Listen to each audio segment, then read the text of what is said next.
I'm a fifth generation artist from my family. I cannot even say so many obstacles that I have faced just become a female artist. Welcome to my gallery of art. This is Nike Art Gallery, Lagos.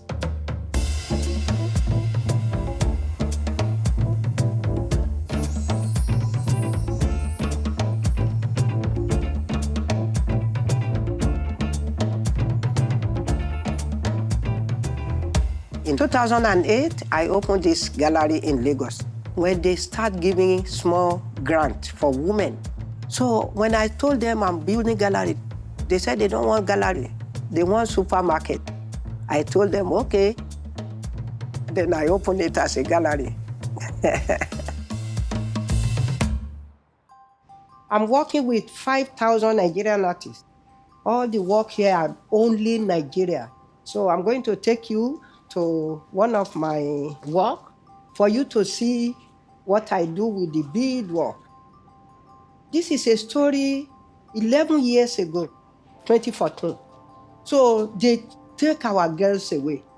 This is bring back our girls. These are the mothers. The mothers, they went to protest. They were suffering, but nobody to console them. So I put the green and white to represent Nigeria color. This beadwork take me 1 year.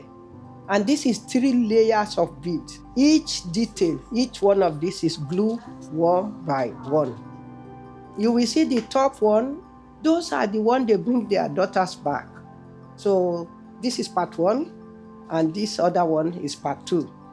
This is also 1 year. Some of my old work, I don't like to sell them because of the time. My spirit is inside the work. My soul is inside the work. And sometimes when I look at it, I feel joy. Then I will say, oh, if I let this work go, I will never see it again. I was born in Ogidi, Ijumu, Kogi State of Nigeria. I lost my mother when I was 6. They put me to stay with my grandmother. My grandmother died when I was 7. Then my great-grandmother took me to raise me. And then she started teaching me how to remove seed from the cotton, weave on small calabash, from calabash to the loom. Growing up as a young woman, women are not allowed to do the men's work. You are not allowed to do painting. So I have to hide in the night. It was tough. Women have no voice in those days. But now it's not like before anymore. This work you are doing can take you to a greater point too, if you have a focus and do it well.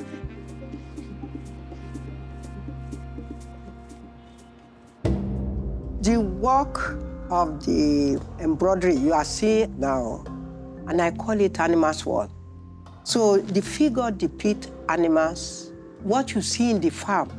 This work, you are seeing the birds. You are seeing different things happening. A hunter is hiding to hunt the animal.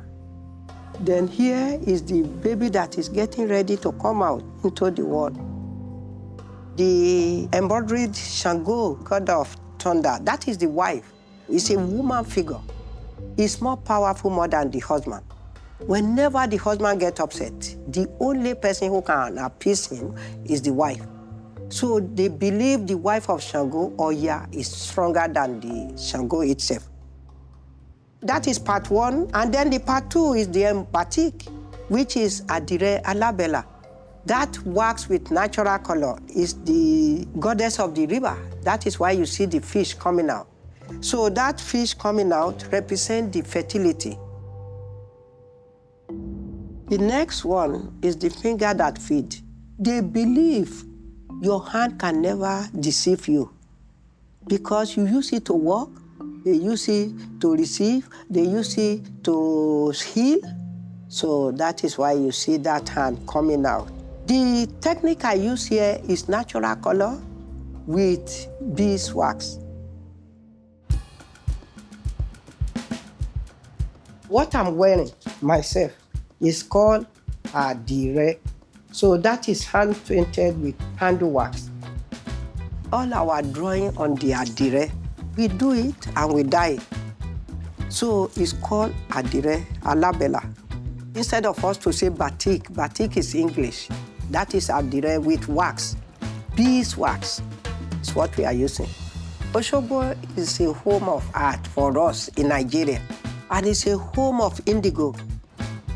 The indigo is the color of love. Osogbo's own is called luaro. Any cloth we do, we have to weave it and dye it in indigo.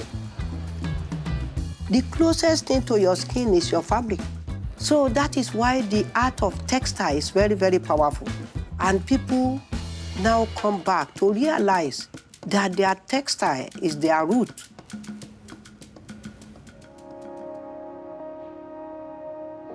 Aina, please come. The way we pass education to kids in those days is you teach your daughter what you do. And she has become an expert in the symbols. So I would like you to say the symbol of this. Sure. So all of the patterns are different ways that people use to communicate. This is the talking drum. The drummer will tell the dancer when to move. And it's a way of sending a message. You don't have to talk in order to communicate. And I feel like my mom's work is constantly communicating. It's communicating about our past, but how that applies to our future. A lot of these patterns were also proverbs. They were teachings. They were ways that people were able to educate and guide others. Is there anyone that's your favorite? Water. Water has no enemy. Olokun, goddess of the sea. Very strong, powerful force, and that is a female force, which means that there's no enemy that will be able to succeed if they come against her. The lizard. This lizard, it means find me a peace in your home. Yeah. So if you have a lizard in your home, it means you have a peaceful home. Because when you see lizards, everything is settled. But the minute you go, boop, the lizard will run away. Cycle of life. So the cycle of life, it represents a child. When a child is young, a child grows, but there will come a time where she will need me. She will need me to help take care of her, to be the provider for her in the way that she was a provider for me. And it is my obligation and my duty as her daughter to continue that cycle. It's like a cycle of life. So I'm fortunate. I've got a privilege that my mom and my grandmother and great-grandmother were all from a textile family. And now we're trying to share this language more broader so that other Nigerians are able to be connected to their roots. Because once it's gone, once that knowledge and history is gone, there's no getting it back. I want all the women who are still having talent to continue to pass the knowledge to the younger generation.